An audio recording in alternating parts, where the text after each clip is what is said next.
Шановні колеги, дуже дякую за запрошення на цей Dear онлайн. colleagues,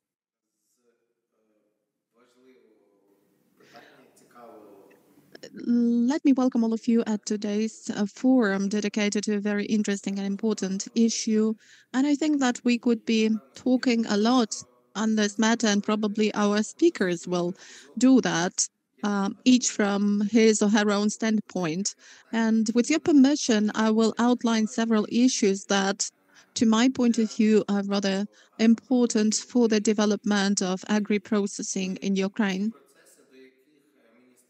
And I will outline the processes in which their ministry is going to be engaged to a certain extent.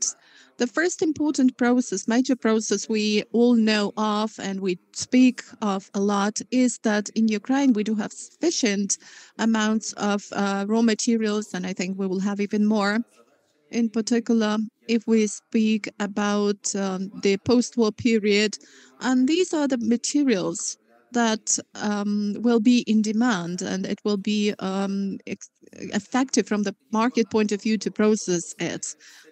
And here we have a lot of premises for optimism because we have a highly competitive environment, and actually in every field of this business, starting with land relationship up to commerce and trading in grains and cereals and supply of different materials, we can see high competition here, which is the main driving engine for further development. So I'm sure that in this domain, everything is going to be fine. And Ukrainian farmers are well developed. They know much better than me and then other people what to do next. What is also important and what the country and the state authorities should focus on is the opening of new markets. This is one of the major tasks which will definitely stimulate processing, and quite a clear example here, which we all feel in a way, is the processes that have been taking place lately. By this, I mean the opening of the European markets. That's what happened last year on the basis of the decision passed by the EU. And you know the latest decisions about continuation of the trade area with the EU, which presupposes absence of quotas. And the Ukrainian farmers responded very quickly and effectively to that, including the agricultural business dealing with processing. They were also quick to respond, started selling their products in the European markets. And I think that each of us, or even at least most of us, have been dealing with this. And we have all understood that with such opportunities, we can go on with processing. That's why we are really doing a lot in this respect. It's not easy. It's not going to be easy. But anyway, the Ministry of Economy, the government, the Prime Minister, the President realized that we need to move in this direction. And it seems to me that a lot of you who are following and monitoring our work and who participate in the communication with our ministry or other ministries also see this.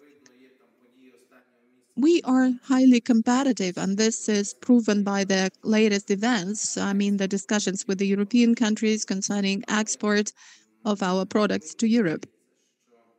But it seems to me that the European Union has already passed an internal decision that we will be together, and that's why the markets should be open. So I think that within a year or two, we will be holding negotiations and making agreements on the details of this cooperation and interaction. And I think most of you are going to be involved in that process. That's a great incentive, great boost for agri-processing because we have the neighboring market already open for us. It is a highly the market with high paying capacity, and we have there good people with good technologies and good rules in place. So that will really come as a boost for agri-processing in Ukraine, in spite of the problems and issues that our agricultural farm workers and farmers are facing. I'm also sure that there will be some results in terms of opening other markets. First of all, Asian markets, and maybe we will even see this year. Of course, we do have some fields where the government has to work the most. These are the things related to facilitation of some areas and work of some areas for those who have decided to deal with agri-processing. We will introduce another round of liberalization of land legislation this year, and over the recent 2 or 3 years, we have had the largest number of norms adopted. These were the norms related to the changes in the target designations of lands and other norms, but that's not yet enough. That's why this year we will keep on working in this direction. And I hope that we will finish it by autumn by passing one or two large draft laws to stand out in the background of other countries that are considered to be progressive from the point of view of doing business. We need to do this. Of course, we are facing some current issues, logistic issues, some other ones. We are deeply concerned about them because we are facing them on a daily basis and trying to somehow move ahead. The plans are changing, some new elements are being added, but it's clear because it's difficult to predict anything and to make any detailed plans for the future. But anyway, we have been working at all levels to keep this going, to keep getting money for this, and to reduce the cost of logistics. So I wish you good luck in your communication. Thank you.